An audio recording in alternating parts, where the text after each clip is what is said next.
when the clinging happened to whatever our sense impressions, the mind started to go after things. And then with that pursuit,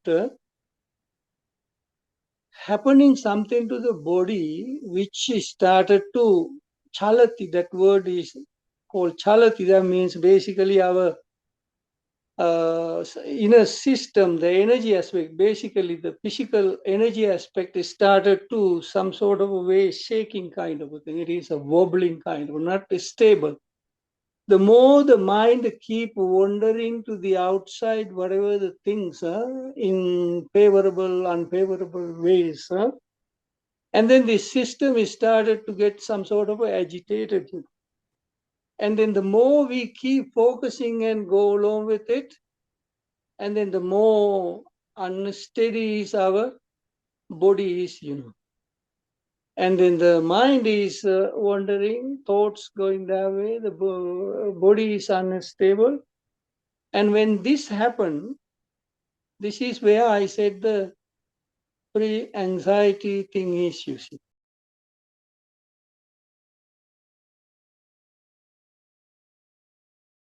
So this clinging, this kind of a little anxiety thing is common to all of us. You see. This is what we experience in our life here and there under certain circumstances. For somebody, it becomes very, very regular and become intense, and then it goes on depending on the situations.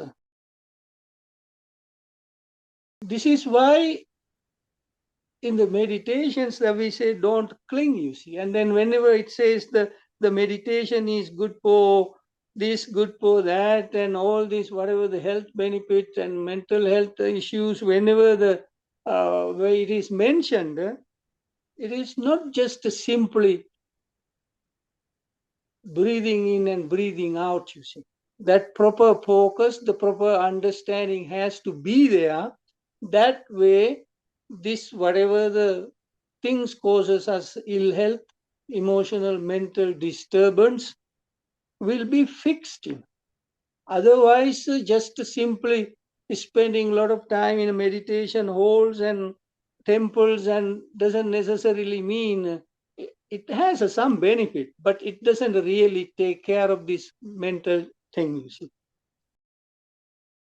It goes into our five senses related, what we see, hear, smell, touch, and taste, and so on and so. This is where this thing is, you see. It's not any other evil force out there giving us a hard time, you see. What I experience is what you experience. We all got the same world, same places, same thing. But depending on each person's understanding, it makes a difference.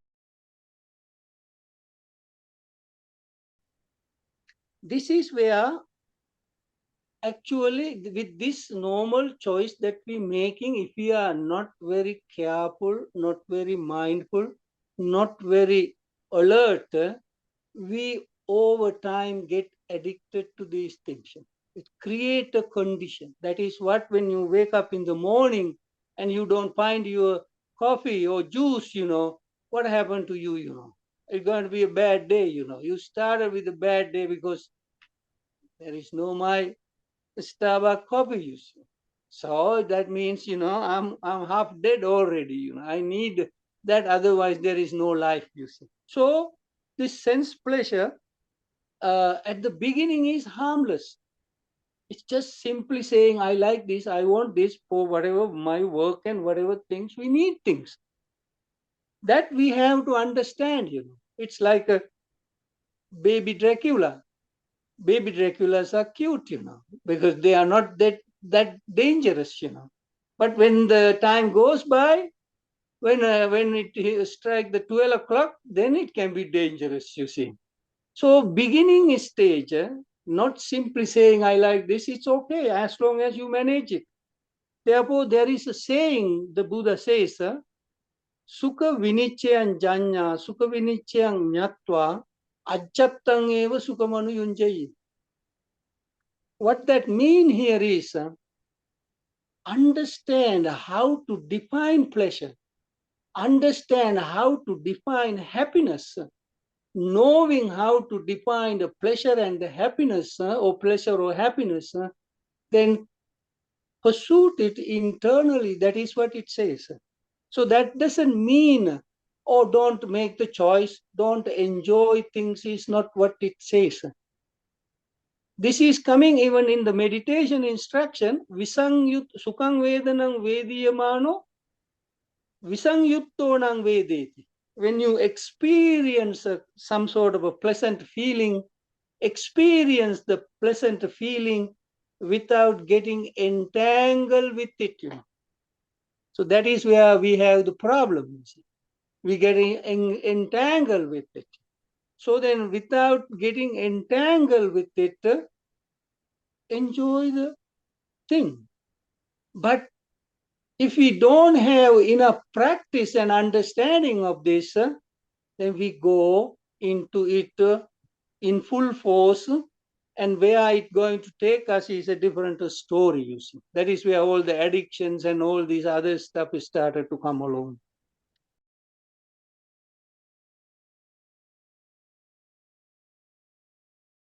I translate it as a surge of attachment. So then the surge of attachment is not always the same. It's different each time, you see, depending on whatever the condition is. And then also when we all look at a one object, suppose some sort of a food, 5 people going to taste it, and then I ask, how does it taste? And then somebody says it is salty, everybody differs. Everybody is telling honestly their opinion. Then if they are honestly saying their opinion, if it is the same, whatever the dish, how come they got different opinions? How come they have different ideas? Where does it lie? It lies in their approach, the way they contact it. That is each person's range, a range of contact, how each person approach to that. That is where that difference is, you see. So that there is a question. Somebody asked the Buddha, when people practice the Buddhist teaching, and somebody is a stream winner and somebody who attained the stream winner and these stages, then he asked the Buddha, is there a difference between these people's practice and understanding? Then the Buddha says, of course there is a difference. And then he asked, when they all enlightened, then is there a difference?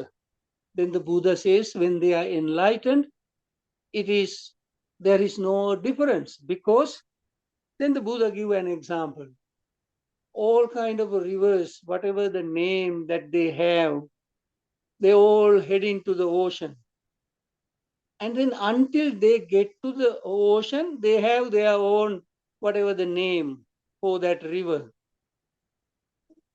Once they get into the ocean, they immediately lose their identity. They all become the salty water. In the same way, the Buddha says, when these approaches totally eradicated or got rid of, when it ceases, then everybody becomes same. All these, whatever the differences, disappears. There is a time, that somebody comes to Buddha and asks a question. King Vadi Samano Kimakkai Satta. That means literally, what do you assert? What do you proclaim? In another way to say, he asking, what do you teach? What is your philosophy? What is your teaching? And then the Buddha says something like this. Na kenachi loke viggahaya tittati. I teach something that not to argue with anybody in the world. And then he goes further.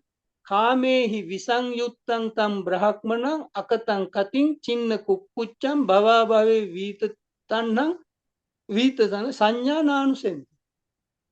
perceptions no longer underlie the Brahmin who lives not entangled with the sense pleasure. When he is not entangled with the sense pleasure, he is free from perplexity or doubts. He is free from worry. And he does not have craving for this and that. So this is the explanation. All our problems, all our entanglement, all these crazy things what we do in our everyday life is because we are entangled with this whatever the sense pleasure.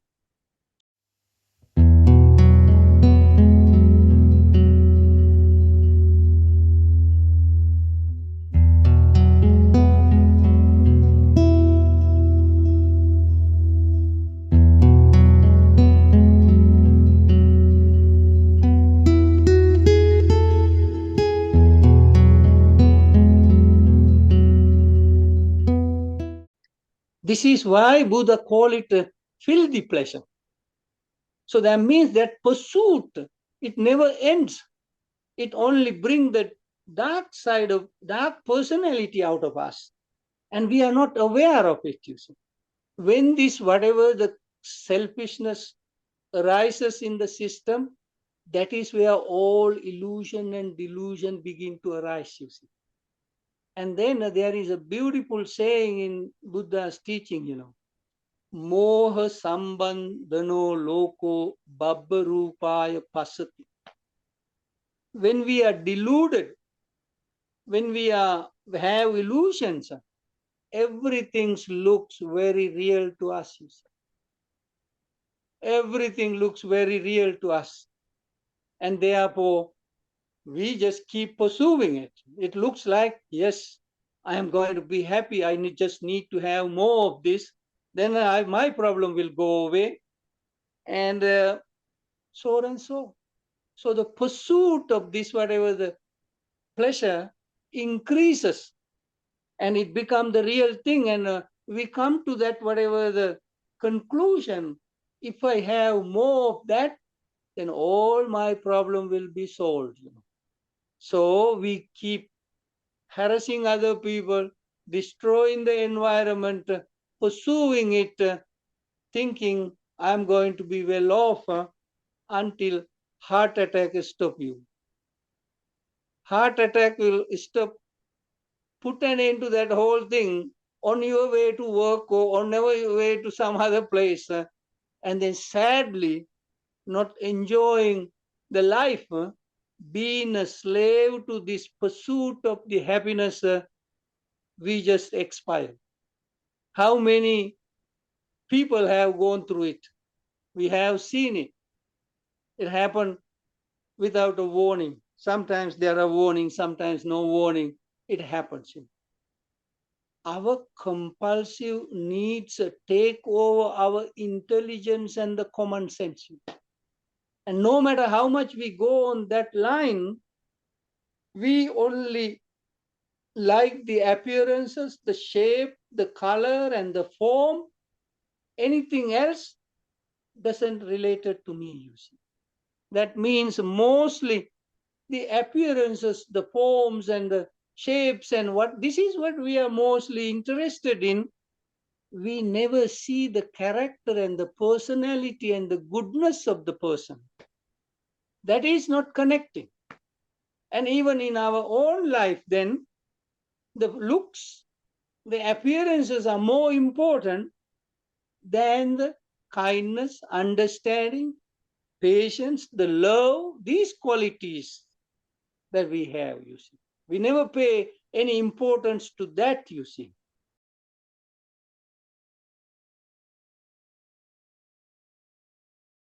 You should know how to define the pleasure. You should know how to define the happiness, knowing and deciding what it is, then pursue it. Build it up from inside rather than depending on this, whatever the things, Things are important, but it has a limit. And the mind should not be corrupted. When you don't cling, when you don't attach to this, whatever the sense pleasure, your mind is not disturbed. It is not shaken. It is not kind of going in all kind of a direction. It is like a calm lake. The water simply settle, no ripples, no waves kind of a thing. The tassa chittang anavilang means the person who's this pursuit of clinging, this surge of attachment when not arising, there is the peace. There is this whatever the calmness. And that is what we try to experience in the meditation. And in the meditation, when you get a sense of that, then you see the surge goes down. Pretty things always remain in the world. They are not our sense pleasures. Therefore, it says the wise man leave the beautiful, pleasurable things there, and only he discipline his own intention. And that way you see the beauty, taste the things. At the same time, you're not getting caught up into that, you see. We leave it there, enjoy the beauty, see how it waves in the wind, have a fantastic time. The flower is not there for me to pluck it and bring it to my nose and smell it. What I'm doing is I am assailed by my own perception. I am already disturbed. I am going there to conquer something. And what we're going to conquer? We can't conquer anything. All these, whatever the actions, whatever political party or whatever the religious thing or you have or don't have, whatever the struggles we have, at last it all becomes the rattlings of the wind. It all just come to, you just try to make a big show and nobody is interested, and you yourself is not impressed with your performance, and then go simply into the silence.